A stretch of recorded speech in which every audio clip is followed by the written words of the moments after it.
Hello, good afternoon. My name is Michael Boyland from the Stockholm Environment Institute, Asia Centre based in Bangkok, and also the International Centre of Excellence on Transforming Development and Disaster Risk.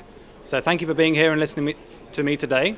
What I would like to do is to introduce you to our work on transformation in sustainable development and DRR work, and then also invite you to join us and collaborate on a new platform that we're launching today. So firstly, let me introduce you to the work that we've been doing and the rationale behind why we feel that transformation is an important concept and approach that we need to apply across sustainable development and DRR work. So I'll take you back to the previous global assessment report for DRR, which was launched at the global platform in 2015. And what we see from this quote from the GAR is that transformation is imperative if we are to change the relationship between development and disaster risk. DRR has made significant progress in recent decades on a number of areas, but for us to significantly reduce risk, we see that we need to transform the underlying drivers that development bring. That is poverty, inequality, natural resource use, degradation, and so on. So we have a very clear scientific story to tell us why we need to transform. And it's not just in the DRR or development community. Transformation is something that the climate change community brings to the table as well. So just last year, the IPCC 1.5 degree report that many of you will be familiar with mentions transformation over 300 times. And this quote from Professor Mark Pelling at King's College London summed up the report by saying, "We will be transformed by climate change unless we transform ourselves," meaning how we develop, how we manage risk, both climate and disaster. So we have an imperative. But we also have an opportunity. Moving forward to just yesterday in the current Global Assessment Report 2019 that was launched yesterday, the head of UNDRR said that crisis need not defeat us. There is an opportunity for transformation in our work. And we see that very strongly in the growing scientific evidence. So there is an opportunity for transformation as well. And finally, we are seeing increasing action that we could consider transformative action through movements such as the Extinction Rebellion across the globe, Fridays for Future climate strike, change in policy such as the US New Green Deal and UK declaring a climate emergency. We're seeing increasing interest and public awareness of climate change, of risk, and that is an important aspect of transformation, public awareness, social movements, and leading to change in policy. So that brings us to the work that SCI has been doing on transforming development and disaster risk. So this figure captures the work we've been doing. I would encourage you to read our publications if you can't make out the figure. But I'm just going to touch on a couple of aspects that we see as opportunities for transformation or pathways for moving towards more equitable, resilient, and sustainable development. So firstly, we are encouraging that resilience approaches prioritize equity and social justice much more strongly than they have done so to date. Secondly, in the decision-making space of governance institutions, we feel there needs to be a stronger awareness and focus on the underlying trade-offs between decisions in disaster risk reduction and decisions in development. What are the trade-offs between making one decision for economic growth versus risk? And finally, we encourage a more adaptive governance approach to enable transformation in the wider governance mechanism. So that's our framework. But I think rather than spelling out the conceptual details of that framework, I'd like to show you our case study application of this framework in Tacloban, Philippines. So as many of you will know, Tacloban and surrounding areas were struck by Typhoon Yolanda or Haiyan in 2013. And many of you will know the details of that devastating typhoon. But I put up this figure to show you that the policy response to that disaster was one of relocation.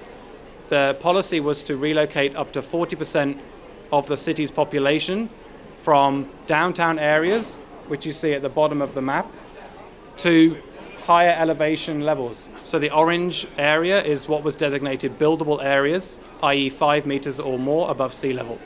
So the policy was one of reducing exposure to reduce risk and large-scale development in new parts of the city.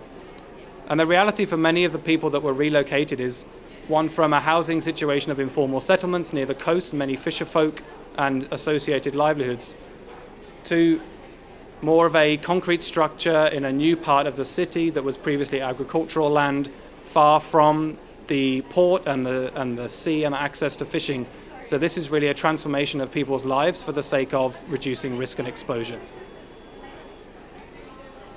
So through applying our analytical approaches, both on understanding how resilience approaches can be more equitable and also how decisions can navigate trade-offs between risk and development, we see a number of issues emerging in this context. And the first one, as I've touched on, is around livelihoods. So the vast majority of families and communities were associated with fishing livelihoods. They had very direct access to the sea.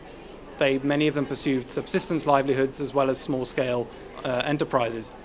But a huge amount were moved very far from the coast, and in order to support that, many government and non-government organizations and initiatives through the recovery pushed livelihood assistance. But what we have seen is that many of these initiatives were unsustainable. They were not durable solutions for many of the people in the relocated areas.